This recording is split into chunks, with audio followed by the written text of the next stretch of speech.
Asanteni sana wa Kenya. Kwa mara nyingine tena ni mimi hapa Brenda Kangai, the daughter of the mountain, na nasemanga sana mimi najivunia kuwa msichana wa Mlima Kenya, and naona kwa comment section watu kutoka the banditary community Mount Kenya ni kwetu. Mimi najivunia kuwa mtoto wa Mlima Kenya, wewe jivunie kwenu. I'll be vying for the Women Rep Nairobi County 2027. And today I want to talk about the Deputy President, the Madharau, and I want you, Rigathi Gachagua, if you're listening to me, listen to me keenly. Nisikize. So yesterday the State House walikuwa me unfollow Gachagua, and Kenyans were very alert, and the moment people are alert, ni aje kunaendelea, State House ime unfollow Gachagua, ndo hiyo wakamfollow tena.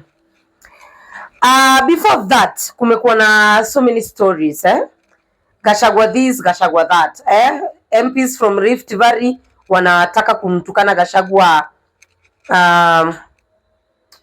mchana, hata waogopi, like wanataka kumtukana. So listen to me, the Deputy President, I differ with you so many things. First, I have ever differed with you because wewe ndio ulitwita ukabeba kura zetu ukapeleka in the wrong place. Wewe ndio ulichukua kura za watu wa Mlima Kenya, wakaitwa maasla, mama mboga, watu wa mikokoteni, wakaitwa majina mbaya, wakafanya wengine wakaanza kutukana Uhuru Muigai Kenyatta kwa ajili yako upate hiyo kiti UDA. So it is your time to demand total respect. Listen to me, Gachagua. Demand your respect. Demand your respect. Imagine tuko ile dunia ya lazima ujipiganie. You have to fight for your space, Hakuna kupembelezana. You are there, ulichukua kura za watu wa Mlima Kenya, ukaenda nazo na ukawapea hizo shares, and they got what they wanted. So if they are not giving you enough respect as you deserve, quit. Simple. Quit.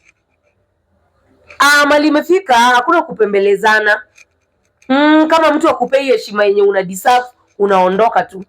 Because at the end of the day, Gachagua, hata unyamaze, hata ufanye nini, when you go in Mount Kenya, sisi tutakuuliza Gachagua, Rigiji, kahawa yetu, majani chai yetu, mbona haina bei? Mbona maziwa yetu haina bei? We will ask you, mbona mogoka inabaniwa na ni cash crop ya watu wa Mlima Kenya? We will demand answers. Mbona biashara za watu wa Mlima Kenya zinabomolewa? Why Gikomba is getting demolished places za biashara? Well, wanajua that 80% of the people of Mount Kenya ndo wanaown hizo biashara. Why? We will ask you, Gachagua. So if in that space that you are, you cannot defend the people of Mount Kenya fully, kama huwezi pigania watu wako fully, you better quit that position. Go back to the people of Mount Kenya, talk to them, tell them I made a wrong bet and kindly help me to make another bet. They can still make you to become whoever you want to be. But at the end of the day, as long as mko na wao, sisi Gachagua lazima tukuulize beti yetu. Wao ulibeba kura zetu kaenda nazo UDA. How is UDA government, the Kenya Kwanza, the Kenya Kwisha government, helping the people of Mount Kenya? We have to ask. Rigathi Gachagua, I have to ask you every day, how is the Kenya Kwisha government helping the people of Mount Kenya? Because at the end of the day, with the people of Mount Kenya, we have never, ever begged any government. Hatujawahi pembeleza mtu yote atupe makazi. We are working Kenyans. Tunajifanyanga kazi na mikono yetu. Na tunataka biashara zetu zinyooke, zikwe zinaleta biashara, zinaleta do. We want watu wetu wenye wako kwa job zenye walikuwa wa retain hizo positions. Lakini ati mnatufutia watu wa Mlima Kenya, mnaweka Mkalenjin. Kesho Ndongo anafutwa, kesho tunapata ni Kiplangat. Kesho Wanjiku anafutwa, tunapata ni Cherono. My friend, we will ask Rigiji, kura za watu wa Mlima Kenya ulienda nazo UDA zinatusaidia aje? And Rigathi, demand your respect and demand your shares. It is your right, yes. Politics is a bet. Wewe ulieka bet huko, lazima upate chenye ulieka. Sisi tulibeta Azimio, tuko na baba na tunang'ang'ana. We are ng'ang'ana with our person. Sisi wangana mtu wetu. Sisi even if Raila angekuwa president leo hii, mimi ningekuwa namuuliza baba, I supported you as a youth. These were your manifestos. Ni nini ningekuwa namuuliza. But Raila is not in power.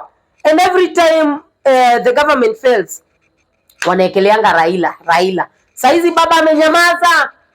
Hamna mtu wa kuwekelea. So piganeni kivyenu, lakini at the end of the day at least Gachagua hata kama mimi nakugonganga sana online bana. Demand your respect. Usikosoe heshima na mtu amefika class 2 kama Sudi. Mtu alifika class 2 kama Sudi. Mtu hajui kuandika jina yake vizuri, anakukosea heshima. Doesn't work like that.